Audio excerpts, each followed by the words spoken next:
Hi everyone, welcome to our channel let's learn daily. இந்த வீடியோவில் நம்ம என்ன பார்க்க போகிறோம் அப்படின்னா 10, 11, 12 டெய்லி ஸ்டடி பிளான் தான் பார்க்க போகிறோம். ஸோ நம்மளுடைய மெயின் எய்ம் என்ன அப்படின்னா குவார்ட்டர்லியில் உங்களுக்கு நல்ல ஸ்கோர் எடுக்கணும். ஸோ சென்டம் ரிசல்ட்டுமே எடுக்க முடியும் கண்டிப்பாக, இந்த கொஷின்ஸை மட்டும் நீங்கள் படித்தாலேவும். ஸோ 10th ஸ்டாண்டர்டுக்கு சயின்ஸும் 11 and 12க்கு ஃபிசிக்ஸ் கெமிஸ்ட்ரியும் நம்ம அதில் பார்க்குறோம். ஃபஸ்ட்டு பார்த்தீங்கன்னா 12th ஃபிசிக்ஸில் 6 மார்க்ஸில் யூனிட் 6ல் 2 மார்க்ஸ் பார்த்தீங்கன்னா reddish appearance of sky during sunrise and sunset அந்த கொஷின்.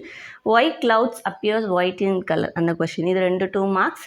அண்ட் 5 மார்க்கில் பார்த்தீங்கன்னா வாட் இஸ் டிஸ்பர்ஷன், அதுக்குரிய அந்த டிஸ்பர்சிவ் பவர் ஆஃப் த மீடியம்க்குரிய ஈக்குவேஷனை டெரைவ் பண்ணுற டீட்டெயில் கொஷின். ஸோ இது மட்டும் பார்த்துக்கோங்க. இன்றைக்கோட உங்களுடைய ஃபிசிக்ஸ், அதாவது 12th ஃபிசிக்ஸ்க்குரிய போர்ஷன் முடிஞ்சிருச்சு. ஸோ ஃபஸ்ட்லேருந்து திரும்ப அகைன் நம்ம ரிவைஸ் தான் பண்ண போகிறோம். ஸோ ரிவைஸ் பண்ணிட்டு அது ரிலேட்டடாக டெஸ்ட்டு உங்களுக்கு வந்து கொடுத்துருப்போம், ஓகேவா? ஸோ அதே மாதிரி தான் டெய்லி இருக்கும். ஸோ மறக்காமல் டெய்லி பார்த்து அவங்களுடைய டெஸ்ட்டு நீங்கள் எழுதுங்க, ஓகேவா?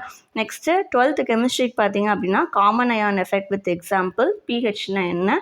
நெக்ஸ்ட்டு கொஷின் நம்பர் வந்து புக் பேக்கில் உள்ளது 14, 15, 16. நெக்ஸ்ட்டு 5 மார்க்கில் பார்த்தீங்க அப்படின்னா ஆஸ்வால்ட் டைல்யூஷன் லா. ஸோ இது ரொம்ப ரொம்ப முக்கியமான கொஷின். ஸோ இன்னைக்குரிய போர்ஷன்ஸை மறக்காமல் கவர் பண்ணிடுங்க. நெக்ஸ்ட்டு 11th ஃபிசிக்ஸுக்கு பார்த்தீங்க அப்படின்னா prove that earth itself is spinning அந்த 2 மார்க் கொஷின். ப்ளஸ் 5 மார்க்கில் பார்த்தீங்கன்னா variation of g with altitude and depth. இது ரெண்டுமேவும் டீட்டெயிலில் தனித்தனியாக கேட்கலாம். அப்படி இல்லைன்னா 3 மார்க்கில் கேட்பாங்க. ஸோ ரெண்டுமே அதுக்கேற்றாப்பில் படிச்சுக்கோங்க, ஓகேவா? டயக்ராமோடு சேர்த்து தான் எழுதணும். நெக்ஸ்ட் ஒன் 11th கெமிஸ்ட்ரிக்கு பார்த்தீங்கன்னா 2 மார்க்கில் state third law of thermodynamics, book back question number 44. Various statements of second law of thermodynamics. Next spontaneous reaction, அதுக்குரிய கண்டிஷன். ஸோ இந்த 4 2 மார்க் கொஷின். ப்ளஸ் டீட்டெயிலில் பார்த்தீங்க அப்படின்னா Born Haber's cycle for the formation of CaCl2 அந்த question.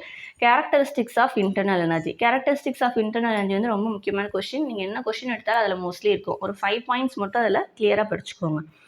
Next 10th science பார்த்தீங்க அப்படின்னா why are the human testes located outside the abdominal cavity? Name the pouch in which they are present. இது important 2 mark question. Plus ஒரே ஒரு detail question மட்டும் கொடுத்துருக்கோம். With a neat labeled diagram, describe the parts of a typical angiospermic ovule. So ovule, structure of ஓவியல்னு சொல்லி ஒரு question இருக்கும். So அந்த கொஷின் மட்டும்தான் டயக்ராமோட படிச்சுக்கோங்க. மினிமம் ஒரு 10 பாயிண்ட்ஸ்குள்ளே தான் இருக்கும். ரொம்ப ரொம்ப ரொம்ப முக்கியமான கொஷின். மறக்காமல் இன்னைக்குரிய உங்களுடைய போர்ஷன்ஸ் எல்லாத்தையும் கவர் பண்ணிடுங்க. தேங்க்யூ.